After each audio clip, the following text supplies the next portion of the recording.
All right. Good morning, everyone. First, thank you for being here in this morning, and thank you for having me. I am loving this town. It's such a beautiful, nice town, and it's a pleasure to be here. My name is Vinicius Carvalho. People call me Vini. Since we're friends now, you can call me Vini too. And I work at Netflix and the video algorithms team. To break the ice a little bit, can I ask you, how many of you here have Netflix? Don't be shy. Oh, thank you. I hope you're not sharing your passwords, though. Okay. So what I want to share with you today is how we actually build our video encoding pipeline.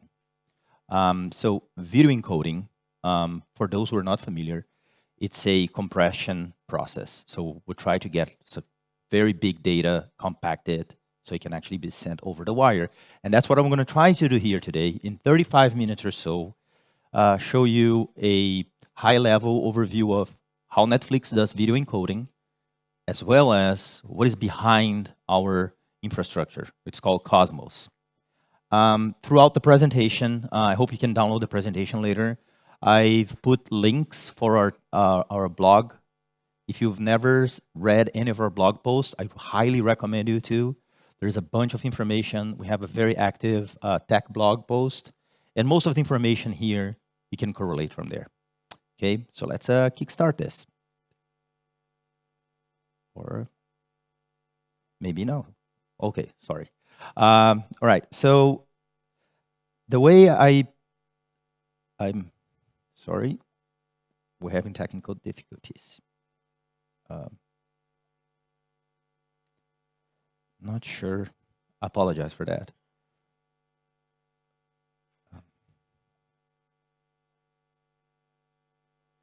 Yeah, I'm experiencing some lag of sorts. Just one second.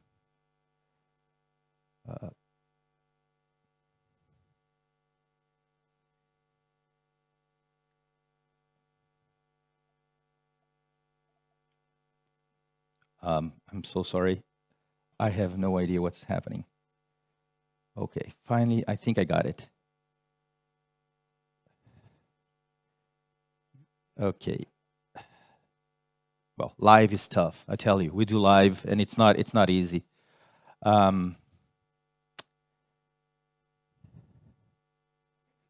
don't know what's going on. Sorry, folks. If there's some network issue here.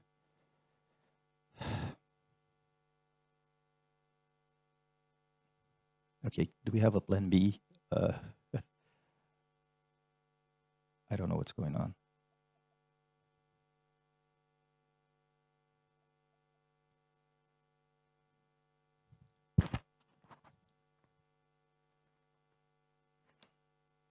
Okay, thank you. All right. Okay, so apologies for that. Apparently, I'm having some issues with my laptop. Yeah, so thanks. All right. So I tried to break this in 3 episodes, right? So the first part, we're going to talk about how do we do things in Netflix, okay? How we actually do the encoding pipeline. Then we're going to take a look into the Cosmos infrastructure. I'm not going to go too deep in many of the topics. It's a lot of things to cover. But if you find me outside, come ask questions. I'll be more than happy to, take questions anytime. And then finally, we'll talk about some of the lessons we learned through the journey, right? I'm going to pretty much skim this. I've been at Netflix for 3 years. I was at Google before Netflix, and before Google was in the Spring team. So if you know Java, I was in the Spring Cloud Streams and Spring Cloud Data Flow team, and that's how I pretty much landed Netflix. I've been working with Java for 21 years, and just saying that out loud makes me cry. Okay, so who we are, right, at Netflix? So we are the video algorithms team, and we're pretty much responsible for anything that's pixel related, right? We say that we give you the best bug for your byte because we're all about video compression, okay? Within my team, we have folks like myself working in video image encoding. There's the production systems that, does the encoding, transcoding pipeline. And we also have folks on the video quality team, and those are researchers. They're always improving and advancing the technology. So for example, the Alliance for Open Media, which Netflix is part of, along with Google, Microsoft, and others, they're coming up with the AV2 standard, the codec, right? So some folks on my team are actually right now researching and implementing the codec as we talk. So Netflix video is pretty much, we touch 3 areas, right? So the only part we're going to talk today is the SVOD, streaming video on demand. You're used to that. You play whenever you want. We also have live. I'm not sure if we have live in Poland, so I apologize for that, but we do have Netflix live now. For example, we're going to have Mike Tyson fight in July. And we also have games. So we do have cloud games. We had a beta launch in North America. And the idea is that you will be able to play, you take your device, it turns into a remote controller, and you play a game on your screen. Right? So my team is responsible for the transcoding part. Right? So there's a team that does the rendering, the studios that develop the games in Unity, and then we take the pixels from there and we send to the TVs everywhere.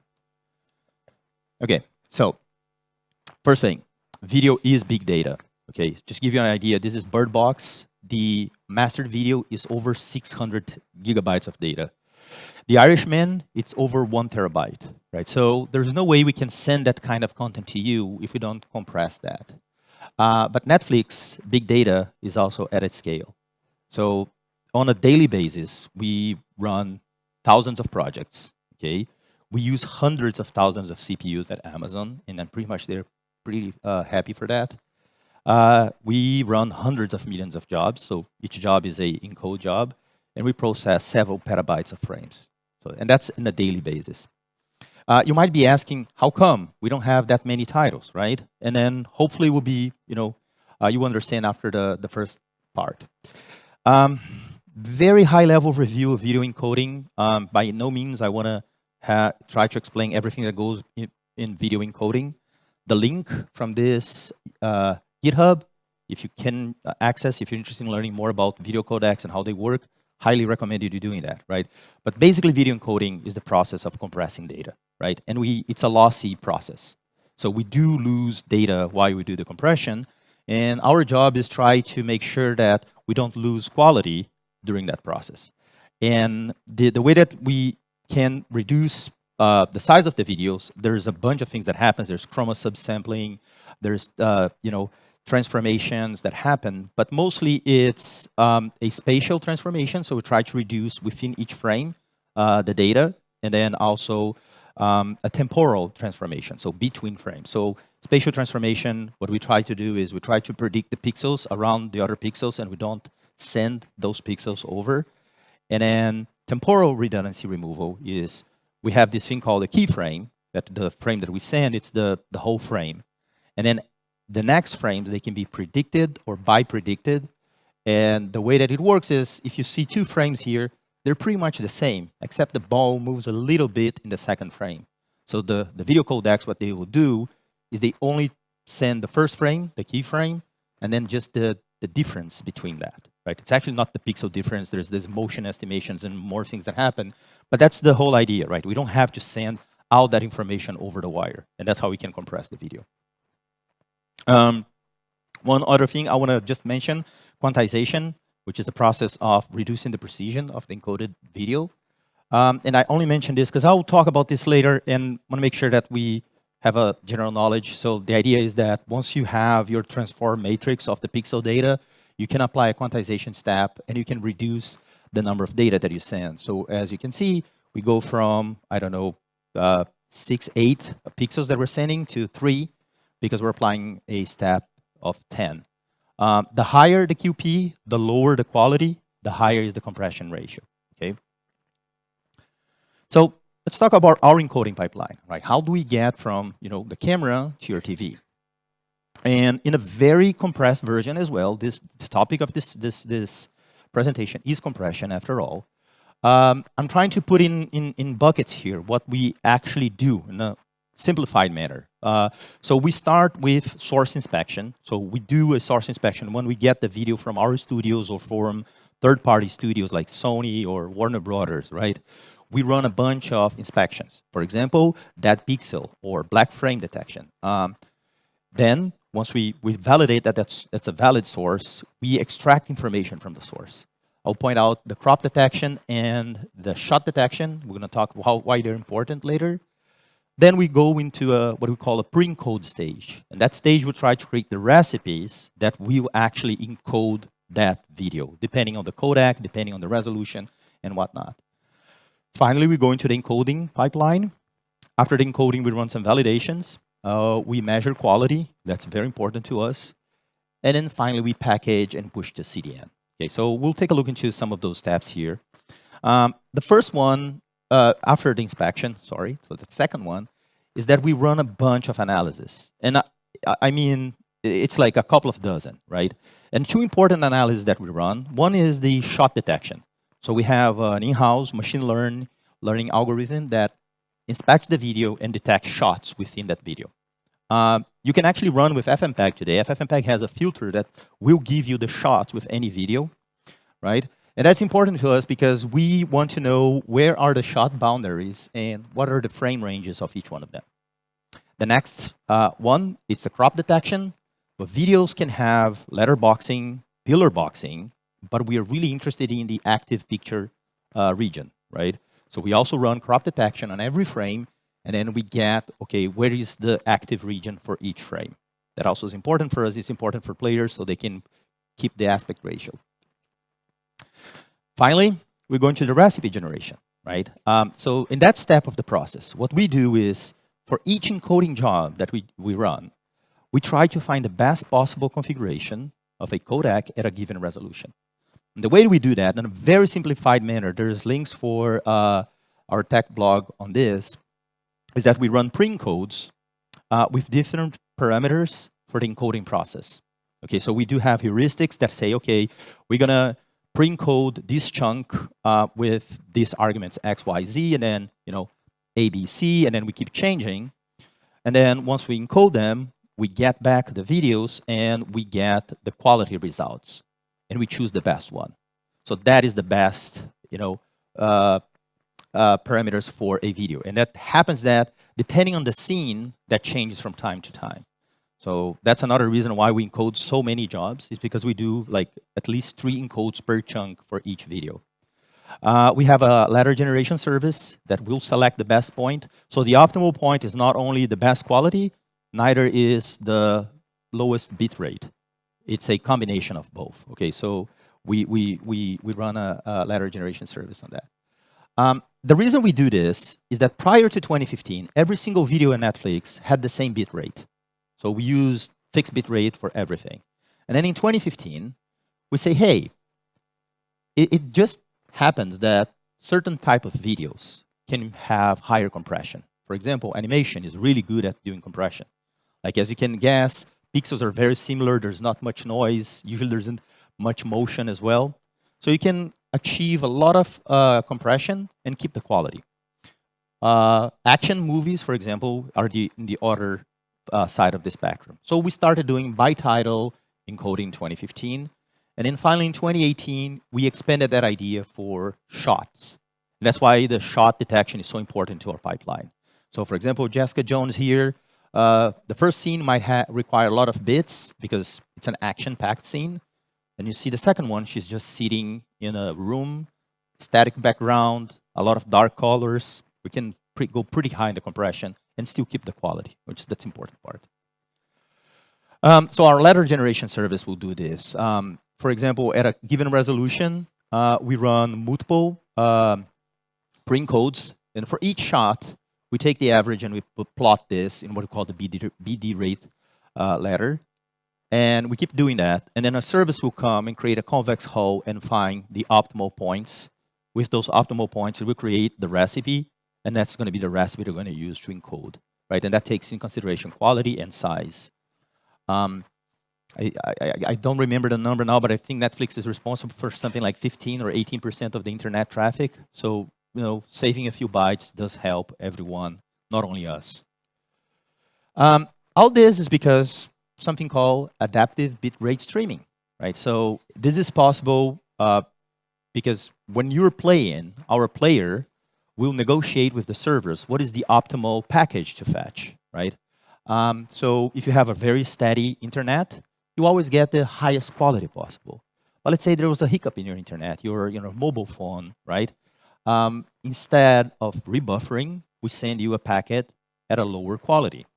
People are usually more okay with a drop in quality than rebuffering. Rebuffering is really, really bad user experience. We don't want to do that. And then the encoding stage really is, this is pretty much a simplified version of what we actually do in the video encoding service. So once we fetch the source information, all the metadata around what's the source is, the colors, HDR metadata, crop information, shot information. With the shots, we have something called the splitter, which will chunk that. We do chunk-based encoding, which means that if I have 800 shots in a movie, I will actually have 800 encoding jobs running in parallel. Once those are done, it's pretty much a map-reduce type of thing. We have a video assembler that stitches everything. And then we run some validations. We want to make sure that what we encode is actually what we were expecting to encode. Right? And that comes now for you to understand why millions of jobs. So take a title for encode families, the codecs that we mostly use, 5 resolutions, 10 QP values. And then if you simplifying, if we say that this is a 40-minute title and we're doing 30 seconds chunks, it would be 80 chunks, 80 shots. That's 16,000 encode jobs. The reality is it's way more than that. So a title like that will have something in the about 800 shots. And so that number is like 10 times bigger than that. And then you factor that we also do pre-encodes. So encoding an episode in Netflix is probably like 500,000 jobs that we run in parallel. All right, the validation stage, we finished. We want to make sure that things are okay. We do frame rate, frame count, check the syntax. Is it decodable? Can players actually play that? And then we, of course, test for quality. So VMAF is our metric. It's something that Netflix came up with. It's a video quality metric. It's pretty much the standard in the industry today. So we run VMAF on a title. We get a score. And then, again, we have heuristics that say, okay, for this given resolution and QP, are we in the acceptable range, right? If not, then we have to manually inspect what's wrong with that video. Packaging is the last step. So we get the what's called to doom, that sound that comes, the main contact, and the dub cards. We stitch them together as a single video. We apply DRM. We package the audio. We DRM them as well. And then text, some manifest, and then we send to S3. That's pretty much where our job as video encoding engineers ends. And then we handle this over to Netflix Open Connect.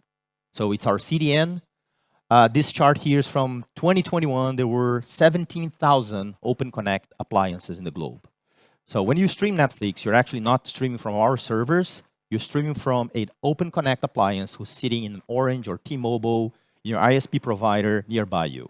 Okay, and we do that again to reduce latency, and we don't want everyone going to the United States to try to download the videos. So, on our IX sites, we have a bunch of IX sites in Europe, in America, and Asia, which are our own data centers. We pull that data from the S3 bucket, and then we push that data into the ISP sites on those OCAs, and then you guys can finally stream that on your house. So that's the last mile. That's where you get the data from. So that's the end of the first part.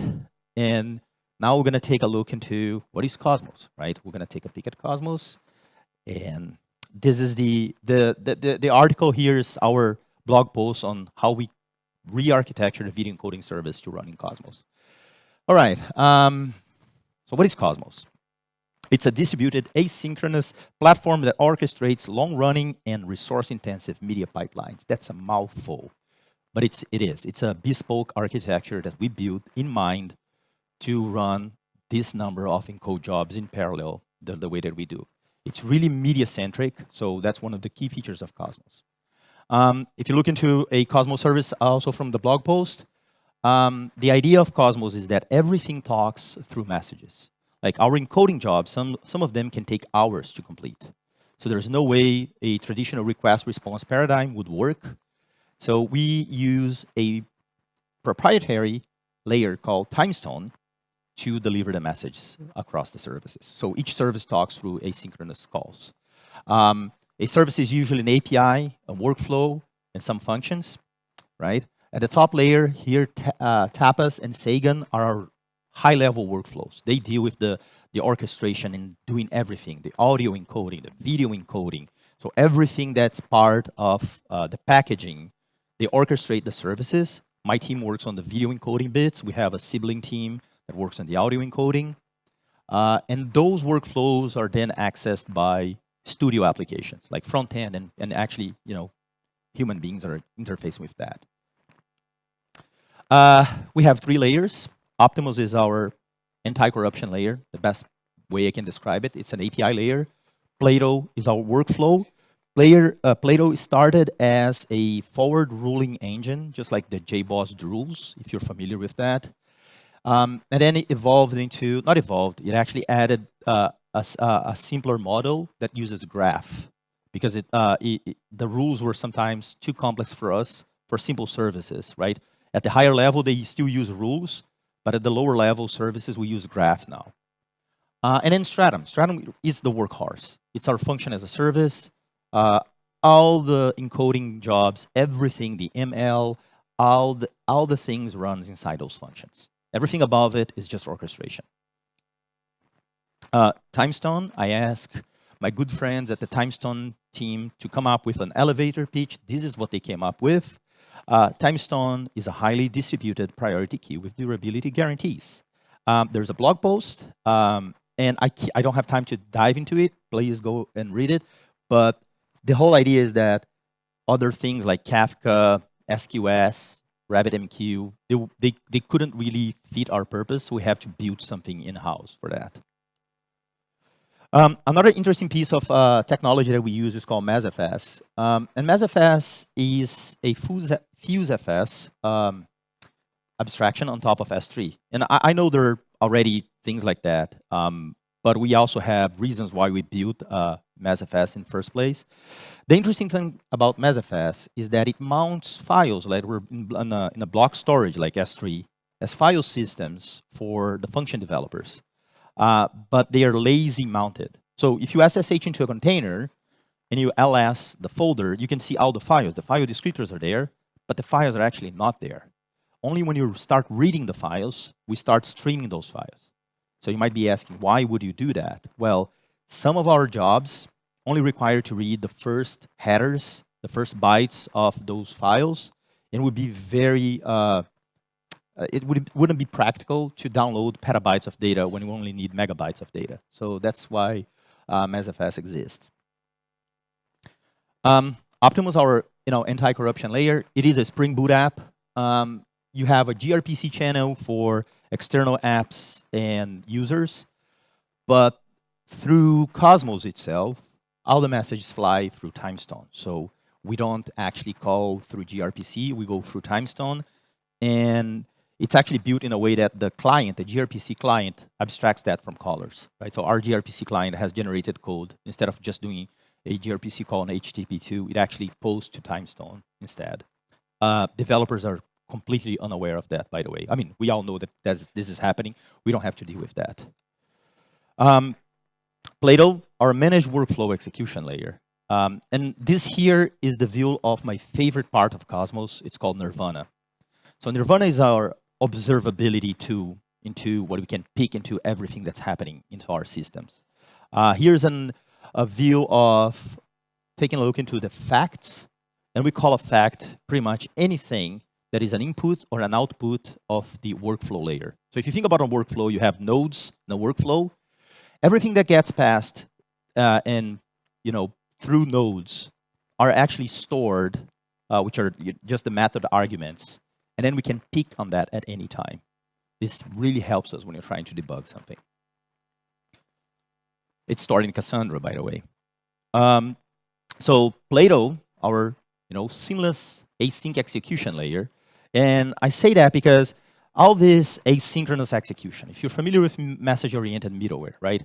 We don't have to ask our developers to send a message, poll for that message, find a correlation ID. Was this message the one that I sent or anything like that? Everything works in what we call an action and a reaction block. So you annotate an action. So whatever you return, in this case, I'm doing an encode response because I'm calling the encoder function.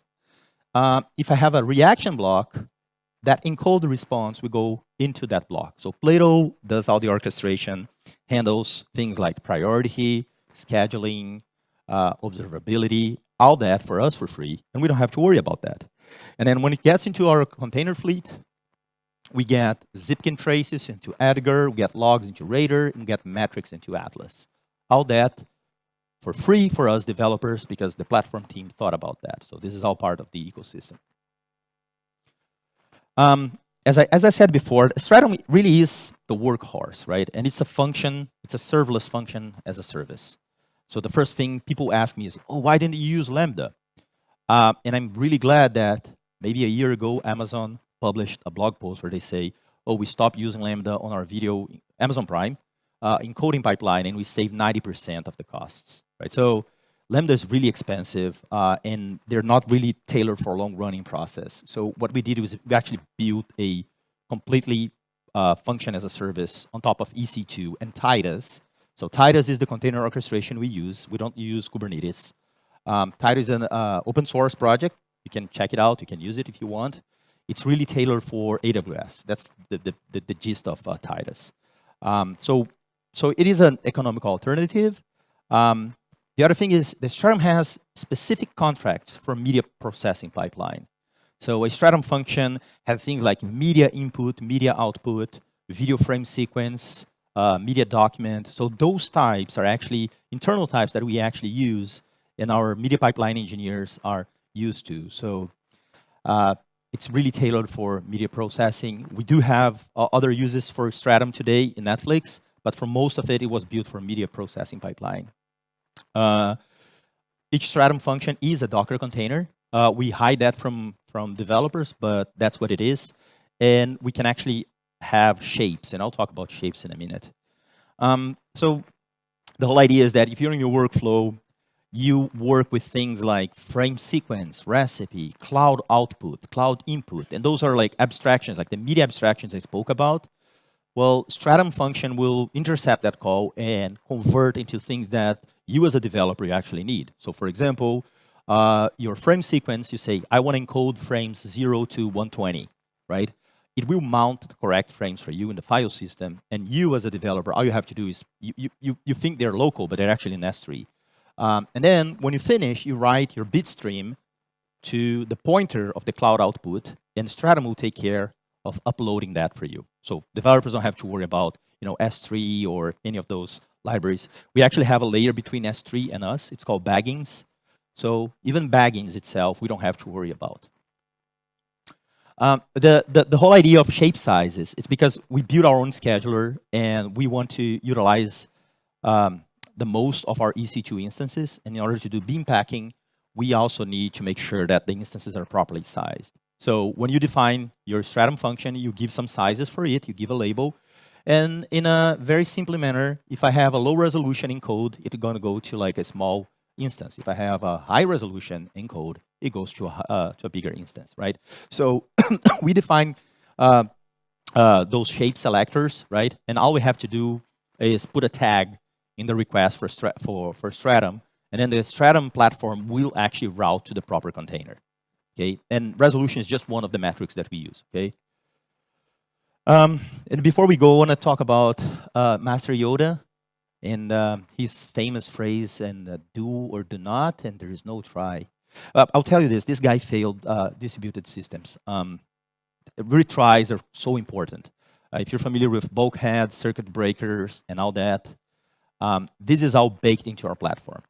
And just to give you an idea how retries are important, a couple of months ago, one of my functions had an incident where the networking team was switching from IPv4 to IPv6. I was completely unaware of that. It just so happens that my function was calling an IPv4 service and the route was not working. And on that day, I got a bunch of alerts, I got a bunch of messages, and I saw there was 10 million executions of that function, which is a spike where it usually go around 2-3 million executions, so that particular function. but the number of errors that users saw was only 6. So I didn't got ping in the middle of the night because the users, the studios, were not seeing errors. But then we noticed that, and then we start talking to the networking team. We found the root cause, and we fixed it. So yes, we had to do a lot of retries. What happened is, sometimes it would land in a container that was in an IPv4 region, and it would complete. It would land in an IPv6, it wouldn't complete. Very hard to find, but we shielded our users by doing all those retries. Not optimal, again, we're doing a lot of retries, but the important thing is our users didn't even notice. It was a blip, 6 errors out of 10 million.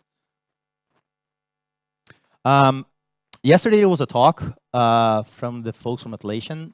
I swear to God, I had this before. They were talking about Taylorism.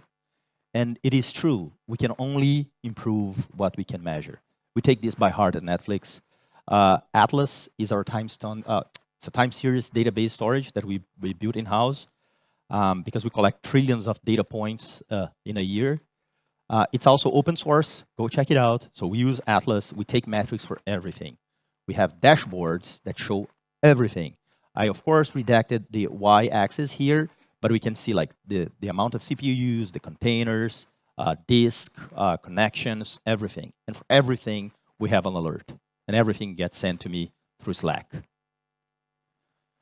This is another view into Nirvana, on the observability part of Nirvana. So just to give you an example, this is a encoding job. Full encoding, all the services. Also, I had to redact the name of the services. But what we see here is all the traces, right? And the spans. This particular job had 101,000 spans, which means that 101,000 remote calls happening while this thing finished. And we can see everything here. If I click in any of those bars there, I can go to the service, and that's actually a span call. So some takes like 27 minutes, 1.5 minutes, 58 seconds, depends on the service it's invoking. But this gives us a lot of visibility, right? So when I click on a given span, I can actually go into the logs of that service from one click. If I want to see what were the arguments that we passed to the function, I can click in the invocation details, and then I see, okay, what was passed, what was returned. I can see everything. We do use proto buffers for everything. So we actually deserialize them as JSON, and we can output them. Another important part of information, we get the build number of the function.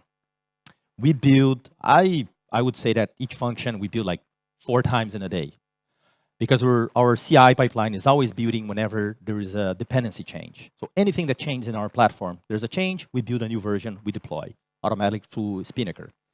So sometimes it's rare that can cause a problem. So having the build number is really important. So we have to, we can correlate, we can find what changed, what happened. And then we also have information about titles containers.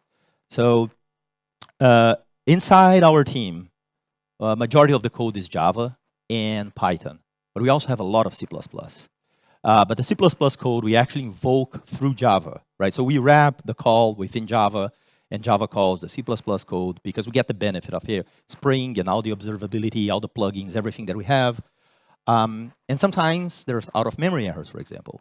So the container logs will give us to us, right? So we can inspect that. This is a look into our logging system. It's called Radar. It's an in-house product. We don't use anything like Elasticsearch or Logstash or any of that. But they provide very similar capabilities. You can filter, you can create metrics, you can view alerts, and you can view the timeline, dive into each line of code, see what's the exception trace and the function information and whatnot. Okay. Well, it was a lot, sorry. So the very last, what did we learn through that journey? So we've been doing this for 4 years now. And we did learn a couple of things I want to share with you. This is not all the lessons, of course, but some of them. So first one, again, source here from Atlassian, where I took the Conway's Law information. If you're not familiar with Conway's Law, it says that your architecture will mirror your organization. And this is such a perfect example. We have a 3-layer architecture. Guess how many teams we had developing that architecture? right? So we had 3 small platform teams, and we built a 3-layer platform. Now that has been like changed. We now have 1 single platform team. We are changing a couple of things inside Cosmos. Cosmos is always evolving. For example, we're merging the workflow layer and the API layer to make things easier for developers to use. But I thought it was a very interesting exercise in learning this. Second thing, don't drink from the Kool-Aid, honestly. Somewhere in our documentation, there was this phrase, sharing protos across the 3-layer is discouraged. So that comes from the idea of bounded contexts, right?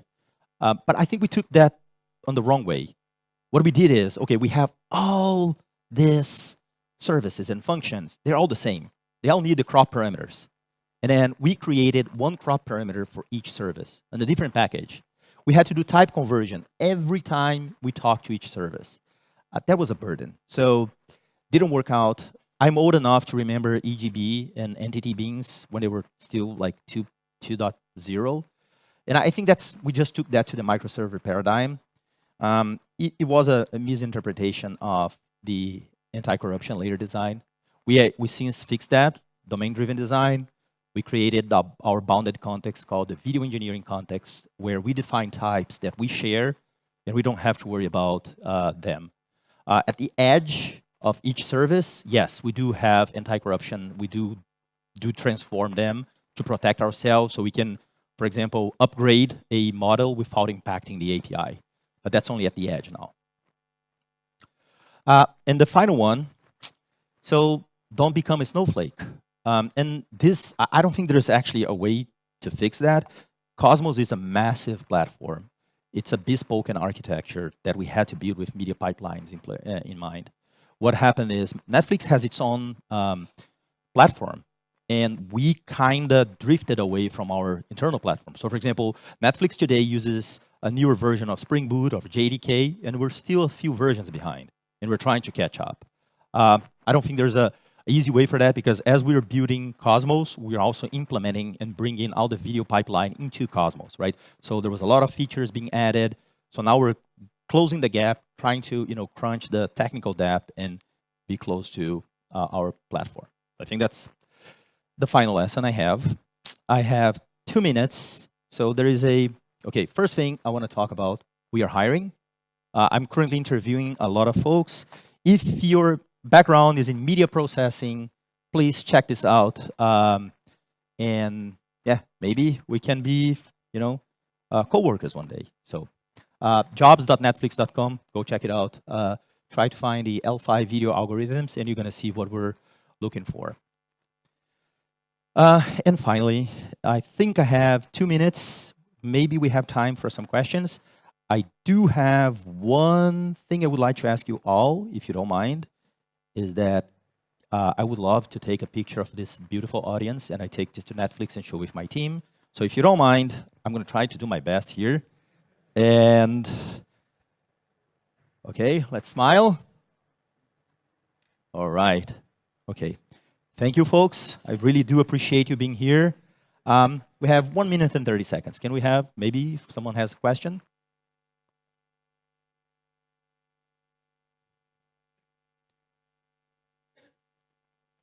About some numbers, like if you're processing like 1 movie, so like how much time you need from like putting this big chunk of video to the final product, like this whole version of it? It takes a few hours. Few hours. Okay, yes. And one more thing, cost of it, of the infrastructure, like for just like order of magnitude, maybe like $5 for processing that kind of thing, or that information is completely confidential. Okay, I thought you told out. Okay, thanks. All right, we have one more over there, I guess.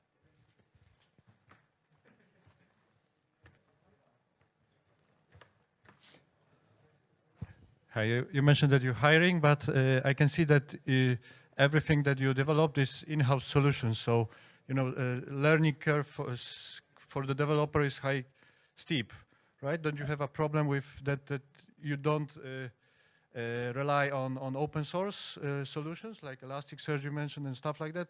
That everything that it's in Netflix you need to learn because of Netflix, so you cannot share the experience that or developers have around the world, but for me to learn Netflix stuff? That's a great question. And it's to a certain point, it's true, okay? But we have set things in place to help out folks and onboarding and process like that. We do use a lot of open source. We actually open source a lot of the things.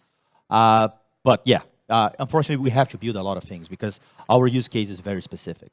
So I think I ran out of time, right? Okay. Folks, once again, thank you very much. It was a pleasure being here. I appreciate you being here today. Thank you.